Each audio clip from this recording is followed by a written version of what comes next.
Samsung's latest budget phone with 6 GB of RAM. But is it actually worth buying? Let's unbox the Galaxy M17 5G and test its display and camera right away.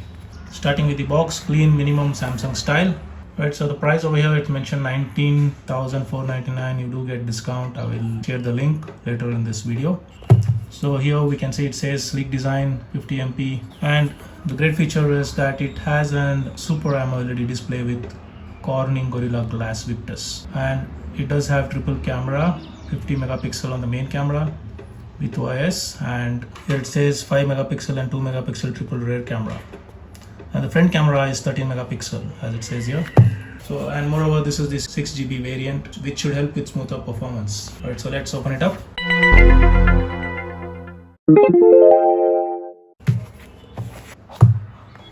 Alright, so here we have the phone itself, so we will check it out in a while. Inside the box we get the SIM ejector tool, and we do have Type-C cable. Apparently there is no charger inside, we just get the cable, so they are following the Apple's way of packing things. That's the reason the package was sleek design. So Samsung has skipped the charger here, so you will need to buy one separately if you don't already have one. Pretty standard these days, but okay, let me keep this aside.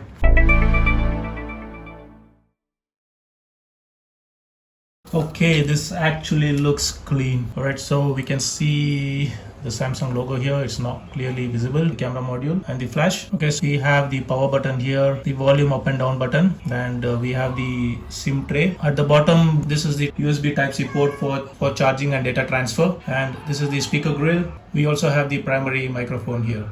On the top, this is the secondary microphone. So basically this helps with noise cancellation during calls and video recording, so your voice sounds clearer. Alright, so it's time to boot it up. I'm gonna press this power button. We're booting it for the first time. Perfect, it's at the welcome screen. Okay, let me click start. Alright.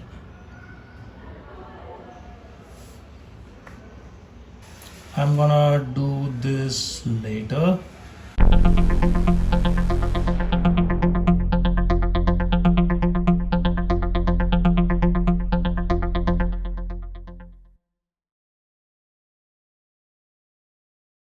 Meanwhile, on the front, we get this water drop notch for selfie camera. So it's not a punch hole camera, more of a classic design, which is expected in this budget segment.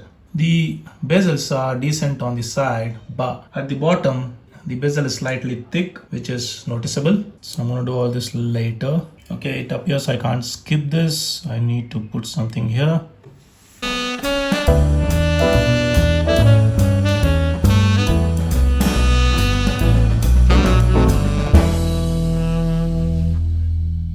Okay, the initial setup is now complete. Click on home.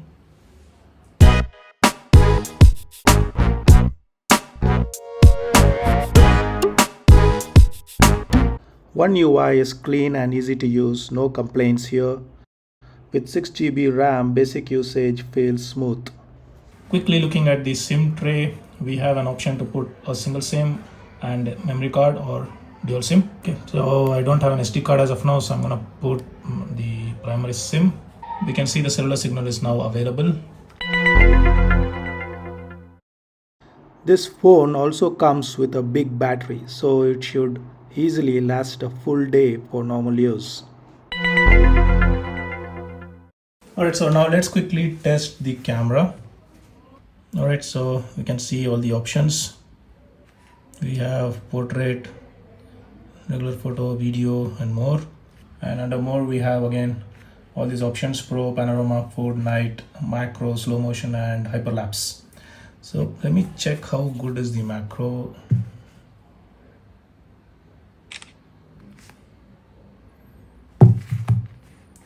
What I notice is it's not as good as iPhone, but it's okay.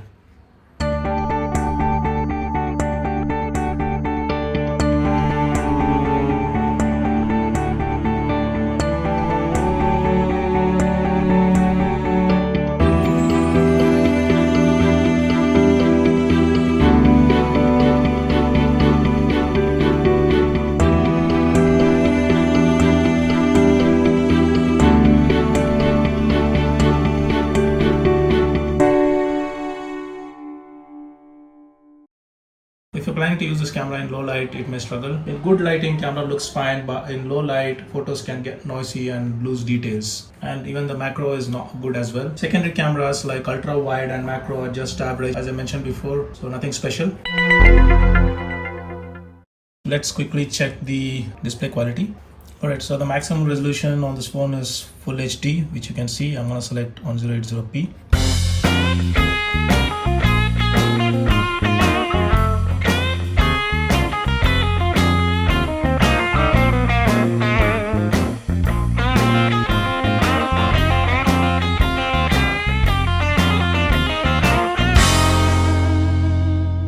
Colors look decent.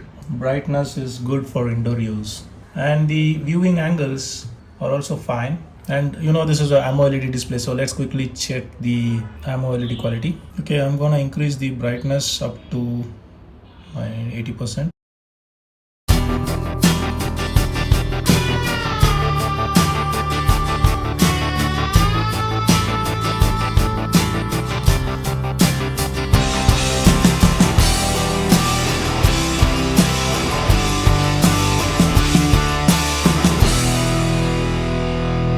Since this is an OLED display, you can see the deep blacks and vibrant colors right away. Blacks look properly dark, almost the screen is turned off in those areas. And the colors are punchy and wild, which makes watching videos and reels more enjoyable.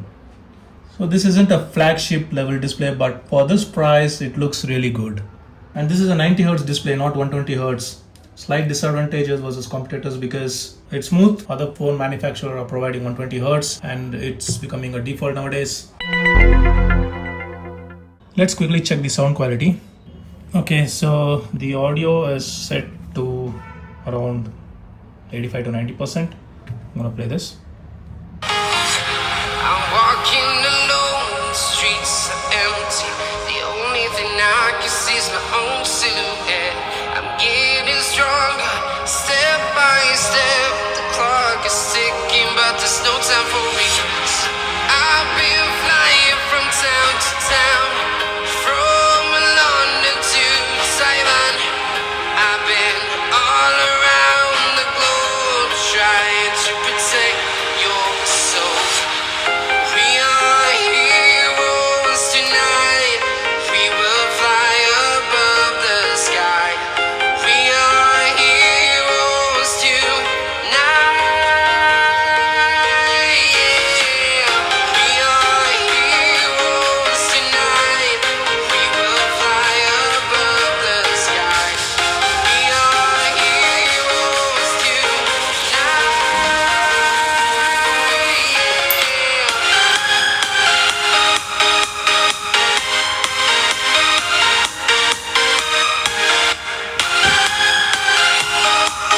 We know that the phone comes with a single bottom firing speaker. Loudness is decent, good enough for casual listening. Vocals are clear, but you must have noticed that you don't get much bass here. Since it's bottom firing, it can get blocked easily while holding the phone like this. However, for the price, speaker quality is okay, not the best, but usable. This phone comes with Exynos 1330 processor, which is a 5nm chip.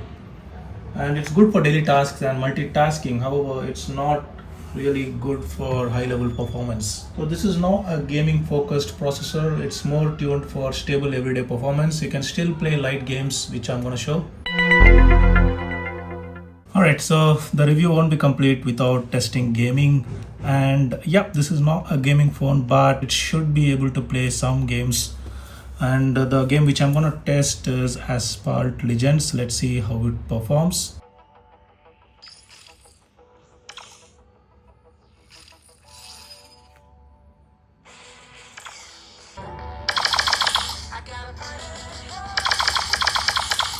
Okay, I've turned off music.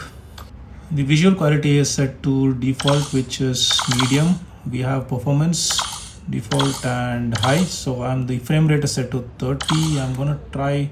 It's suggesting me not to increase to 60 because of the device. So yeah, I'm gonna keep it to 30.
things about it is that it has good design and 6 GB RAM is a big plus. The software experience is also good. Moreover, the phone comes with 128 GB of storage, as you can see here. So since I'm restoring apps, some of them are getting utilized. Alright, so that was the unboxing and first impression of the Galaxy M17. Good design, nice OLED, and smooth for daily use, but keep in mind no charger in the box, average performance, and low light camera could be better. If those things don't bother you, this can still be a solid budget phone. Let me know your thoughts in the comments, and don't forget to like, subscribe, and I'll see you in the next one. Thanks for watching. Peace.